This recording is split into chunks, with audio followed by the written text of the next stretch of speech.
Howdy boys, it's NPC. In this video we're going to be going over the top 10 vehicles that everyone should own going into 2023.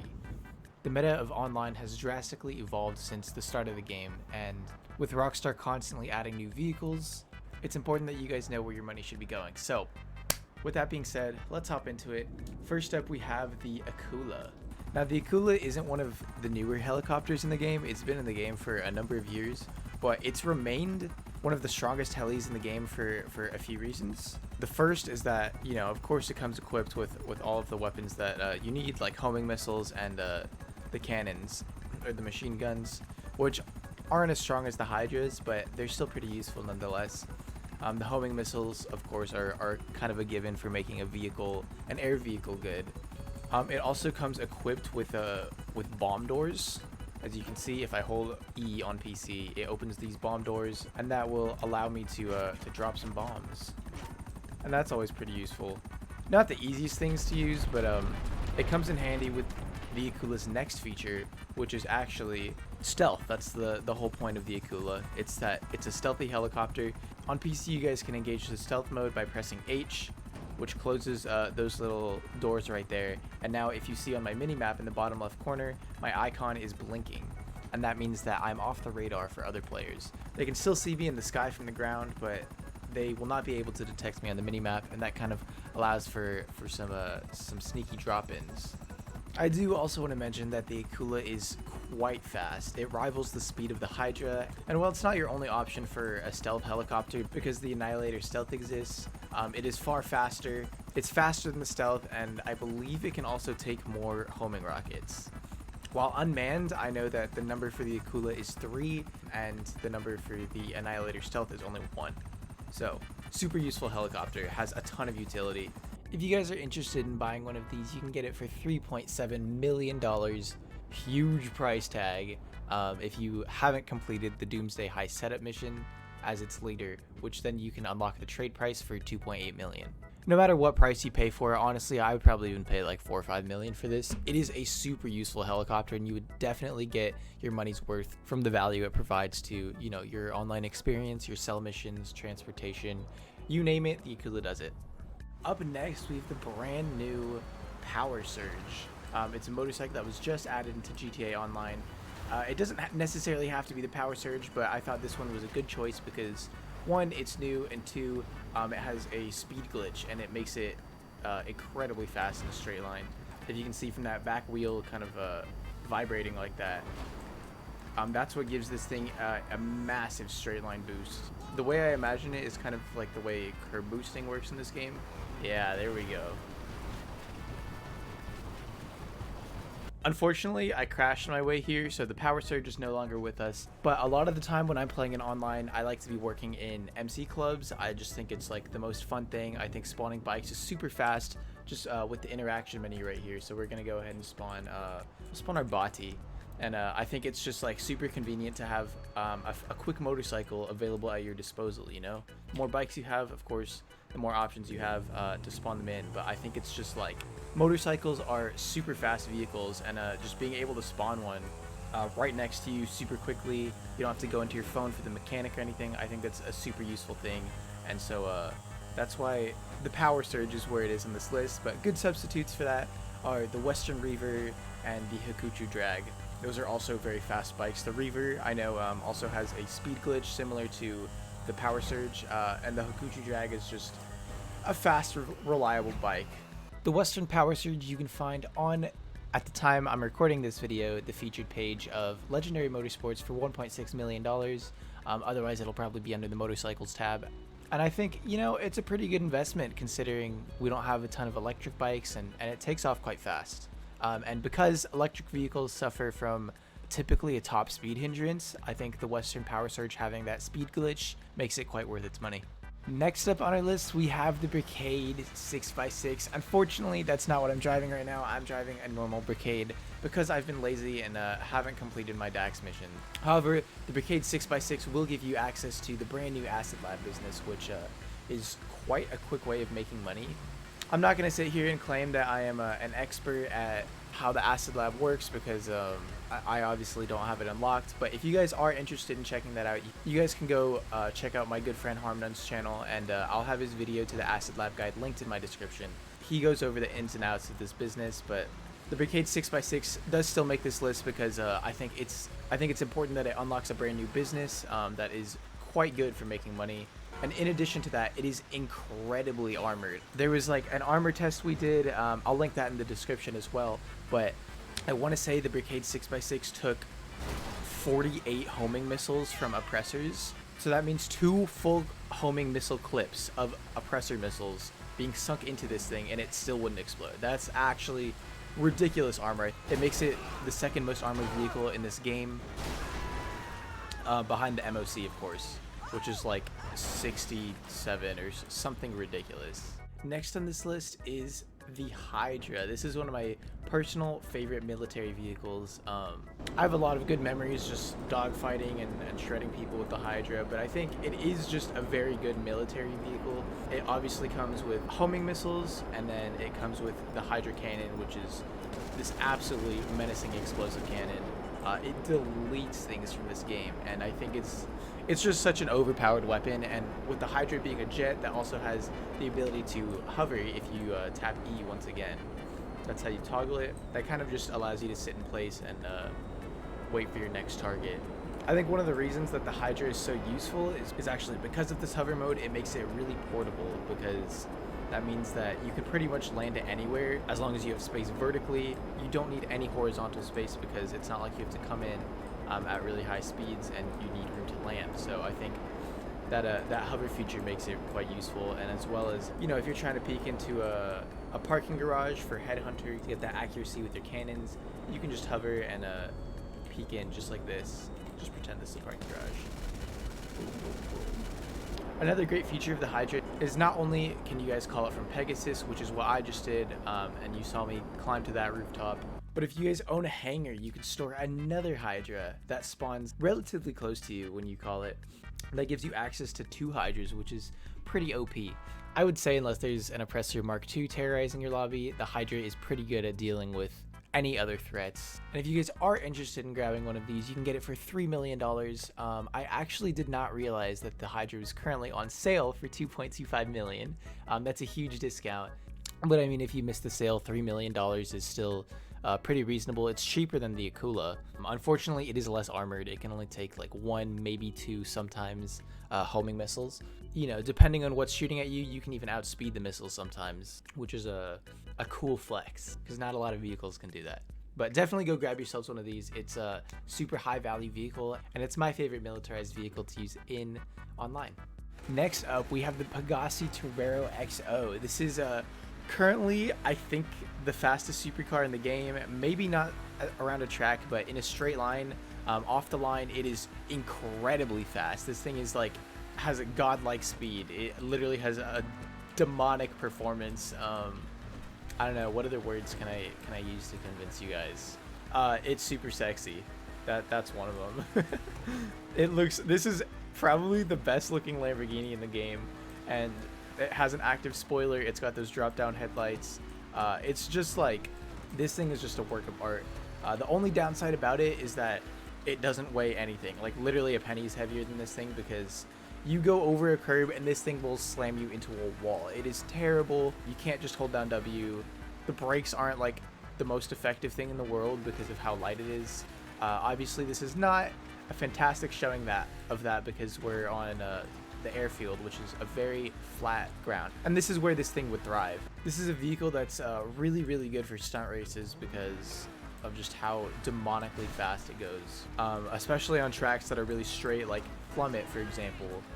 This car excels in most definitely. And not only that, but the point of vehicles in GTA Online is to take us from point A to point B, and you know, if you have like one of the fastest cars in the game, then I think it does its job quite well.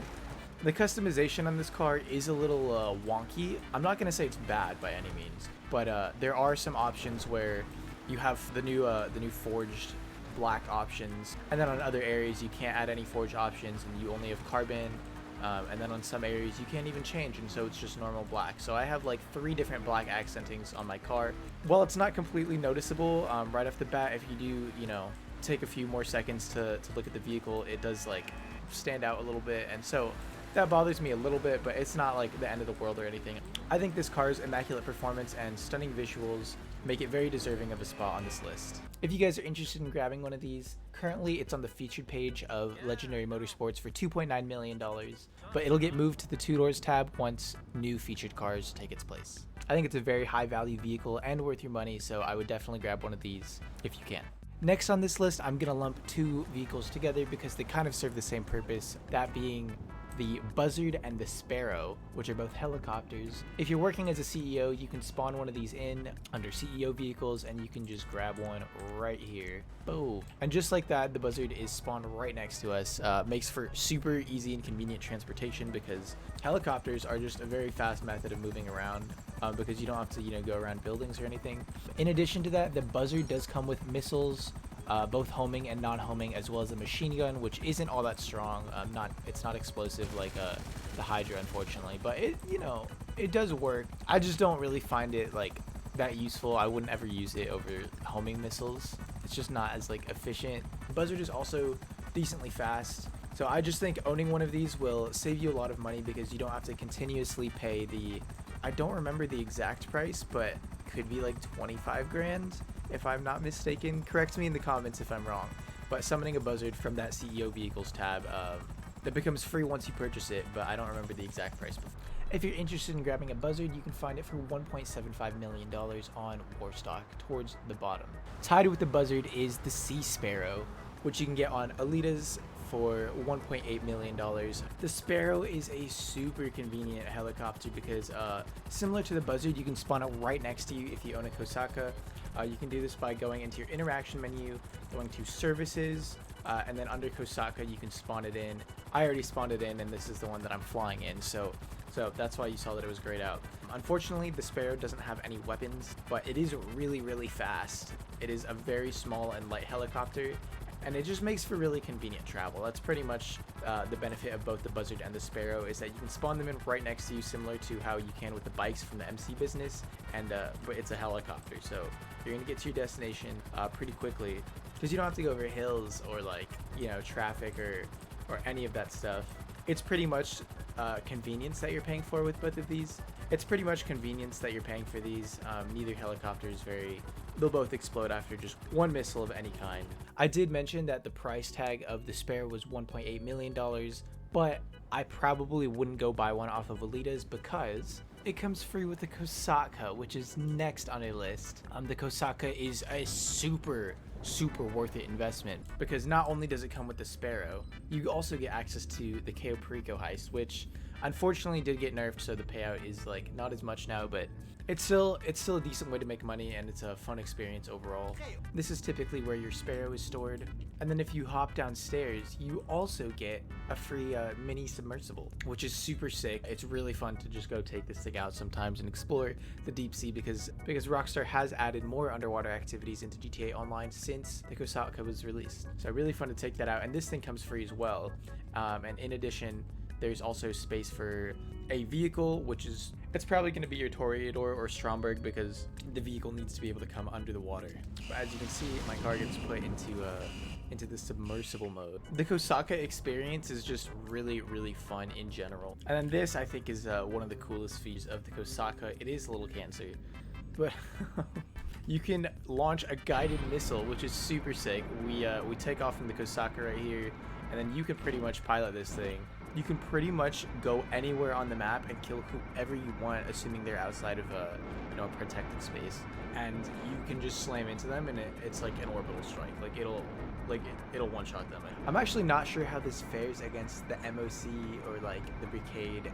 We'll have to test it out, but for any like normal vehicle, this thing is like insanely strong.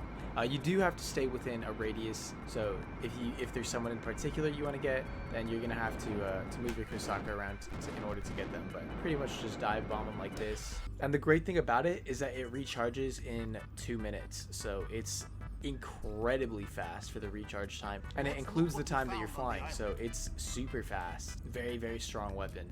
And then if you sit down over here, you have the option to fast travel for $10,000 to any of the Kosatka locations, or you can even drive this thing, which is super cool. You've got torpedoes on it. If you hold control, you will descend further into the water. You cannot get hit under the water unless other Kosatkas or submersible vehicles are coming after you. But like oppressors and stuff, like they cannot do anything if you're under the water. You can grab one of these for $2.2 million, which is why I say you shouldn't go and buy a Sparrow, because the Sparrow is $1.8 million and you can get so much out of the Kosatka. There's so much utility, and it provides so much to the player experience for an extra $400,000. But that is only the base price. If you invest a little more and get some of those upgrades, you have all those other features, which I think is incredibly worth it. This is probably one of the most worth it vehicles on this list. I would probably place this number one on the list, but the transition from the Sparrow into the Kosatka was very smooth, so I didn't want anyone to get misinformed and like go buy a Sparrow in case they didn't watch the end of the video or like check out what was next. So I just wanted to keep the topics like tied together, but the Kosatka is super worth it. I would definitely grab one of these if you guys don't have one. Up next on our list is the Terrorbyte. This thing provides a lot of utility. You can resupply here for some of your other businesses. That's cute. I didn't know we had a tree here. There's a drone that comes with the Terrorbyte that comes with a boost, a shock, and a detonation. The shock you use with your left click, the boost you use with spacebar on PC, and then lastly the detonation is kind of like a kamikaze that I will use as soon as I find a target. Boom! And just like that, he's gone. So that's a cool little feature. However, I think that the main utility from the Terrorbyte comes from the fact that this is where you upgrade the Oppressor into the Oppressor Mark II, which is obviously one of the strongest vehicles in this game. In addition, the Terrorbyte has a weapon workshop, which you can use to upgrade your handheld weapons into Mark II versions, which is really useful because these weapons are like so much better than their default variants. That also gives you access to, you know, use different types of rounds and whatnot, like explosive, piercing, and all that sort of stuff. Weapon workshops are available in other things like the Avenger and the MOC. However, I think the ability to upgrade your Oppressor Mark II, is being one of the strongest vehicles in the game, is quite useful. Leading into our next vehicle, which is the Oppressor Mark II. The only reason this thing is not number one on this list is because it's cringe. Like, I just don't want to put it at number one because I don't want to encourage more people to use this thing. It's like, it's a very low skill vehicle to use. Despite the fact that it's incredibly strong. It comes with a booster, it comes with some chaff in order to get rockets off your back, and it has just like a ton of homing missiles. This thing is loaded with 20 missiles, and this vehicle has single-handedly ruined the GTA Online meta. Like the Oppressor was like alright, it was manageable. You couldn't abuse its movement because it had to land on the ground for its boosters to recharge. This one, you kind of just have to let go of W for a little bit, or whatever button you're using to move forward. So it's just a very cringe vehicle, but it does provide a lot of convenience. You hover over the ground, which is super nice. Like I'm not even trying to go up right now. But of course, you know, it allows you to fly over hills and stuff, providing the same utility as jets and helicopters in terms of like skipping traffic and like going from point A to point B in a straight line is the fastest way. You can spawn this thing right next to you if you're in an MC business, which is absolutely ridiculous because it just gives you such easy access. It has incredible maneuverability and evasiveness, so it's very hard for other missiles to hit you unless you're fighting another oppressor. Very hard to get hit by, you know, sniper rifles, miniguns, and you're just very agile on this thing. So it makes for an incredibly good combat vehicle, as well as providing ridiculous convenience for transportation. And overall, it's just a very, very useful vehicle. I hate to say it because I do think it's cringe, and it's I don't think it has a good impact on the game, but you know, it's fine. It's manageable with vehicles like the Torero are actually able to take it down quite well, and an Oppressor as well. Kind of like the if you can't beat them, join them mentality. If you guys are interested in getting one of these, you can get it for $3.9 million. Super hefty price tag on Warstock. But if you want to unlock the trade price of $2.9 million, you can complete 5 client jobs as some sort of boss. And finally, the last vehicle on our list is the Insurgent Pickup Custom. I probably would have put the Kosatka or Oppressor Mark II at number 1, but I think the Insurgent is just, it's such a cool vehicle. It's a lot of fun to use, and it's like, how would I describe this? It's like the honorable vehicle to use. Like, if you have no self-respect, you'd probably use the Oppressor. But if you whip an Insurgent in online, it's just like so much drip. Like, first of all, it's a tank. The Insurgent Pickup Custom, which is what I'm driving right now, as opposed to the normal Insurgent, does have a 50 cal gun on the top. The Insurgent is pretty good at off-roading. It does like to stay upright. It kind of has like a weird physics compared to other vehicles in this game because it's very top-heavy. It's got bulletproof windows with upgrades, and is overall just a very based vehicle. Like, this thing is so sick, and it provides a lot of protection against missiles as well. I think it can take like 20 something, correct me if I'm wrong. I want to say it's like in the low 20s, like 23 maybe, homing missiles.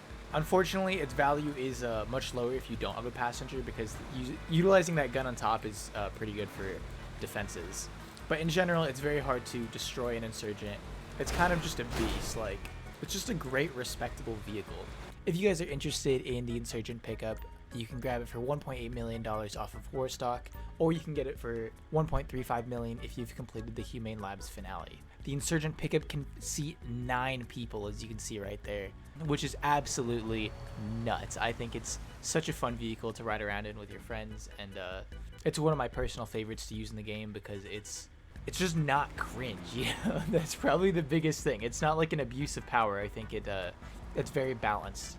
And so that's what puts it at the top of this list. As an honorable mention, I did want to throw in the Night Shark, because the Night Shark is pretty much a smaller, faster version of the Insurgent. It's slightly weaker, but it's still pretty tanky. I want to say it's around like 16 rockets that it can take before blowing up. It does have bulletproof windows as well. The only reason why I didn't throw it higher on this list is because you're kind of locked into using these machine guns, which I'm personally not a big fan of. It doesn't feel as satisfying to use as some of the other things in this game. I would rather just use an AP pistol if I'm in a vehicle. But it is quite fast and armored, and has a lot of utility. It's a very good, well-rounded vehicle. It's great for tailing people. I just thought all the vehicles that I included on the list are a little more useful than the Night Shark. That's why it didn't make the top 10, but I did want to mention it because it's still worth mentioning. It's with its speed and protection against explosives. If you're interested in grabbing one of these, you can find it on Warstock for $1.25 million. It's currently on sale for $933,000. I would definitely go recommend grabbing one while it's discounted. One last honorable mention I did think was just outside of this list was the Pegassi Torero. This vehicle is incredibly useful. It's got boosters on it, it's got machine guns, it's got missiles, which I think are probably the strongest feature of this thing, because it's a very good anti-air, anti-oppressor missile. You don't have to fully lock onto someone. It can just clip with the light green box, and as long as you fire your missile, it's probably going to connect. So it's a very, very useful vehicle, as well as it being submersible and good for taking down Kosatkas. This thing was kind of like a shield for the GTA Online meta, because vehicles were getting a little too tough to deal with. But with this thing, it makes the game a little more playable, you know? So this is the submersible feature. You can change between the submersible feature and driving on land by pressing H. And the missiles and the booster are still usable underwater. Anyways, guys, that's going to be it for the top 10 vehicles everyone should own in 2023. I think these are currently the best vehicles in the game that provide the most value and give you the best player experience in online. Drop a like if you guys enjoyed the video or if it helped you out at all. Comment down below and let me know what you thought of my list or if I missed anything. Subscribe if you guys are new to the channel, it would be greatly appreciated, and more videos like this will be coming out in the very near future. Literally like tomorrow is going to be another top 10, and that's about it. So take care, and I'll see you boys in the next one. Peace.